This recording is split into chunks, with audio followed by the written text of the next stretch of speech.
তাপমাত্রা 40 ডিগ্রি ছুঁই ছুঁই। বঙ্গজুড়ে কমছে না গরম, লুকোচুরি খেলা চলছে বৃষ্টির।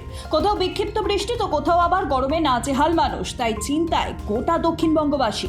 এই পরিস্থিতিতে আশার কোনো কথা শোনাতে পারেনি আলিপুর আবহাওয়া দফতর। তাদের দাবি, পারদ আপাতত ঊর্ধ্বমুখী থাকবে। আগামী কয়েকদিন দক্ষিণবঙ্গের তাপমাত্রা বাড়বে। রবিবার থেকে মঙ্গলবার পর্যন্ত দক্ষিণবঙ্গের কোনো জেলাতেই বৃষ্টিপাতের কোনো সম্ভাবনা নেই। দক্ষিণবঙ্গের একাধিক জেলায় তাপপ্রবাহের সতর্কবার্তা দেওয়া হয়েছে হাওয়া অফিসের তরফে। গরম এবং অস্বস্তিতে নাজেহাল হতে হবে আগামী কয়েকদিন। সোমবার পর্যন্ত তাপপ্রবাহ চলবে পশ্চিমের 4 জেলায়: বাঁকুড়া, বীরভূম, পশ্চিম বর্ধমান এবং পশ্চিম মেদিনীপুরে।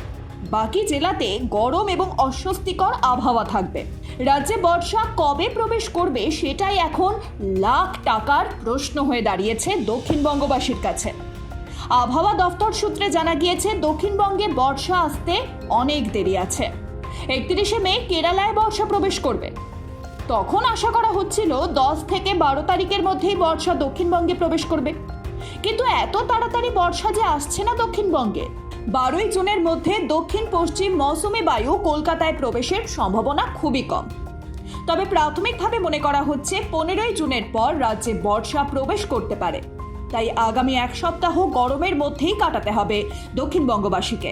এদিকে দক্ষিণবঙ্গে বৃষ্টি প্রবেশ না করলেও ইতিমধ্যেই বর্ষা প্রবেশ করেছে উত্তরবঙ্গে।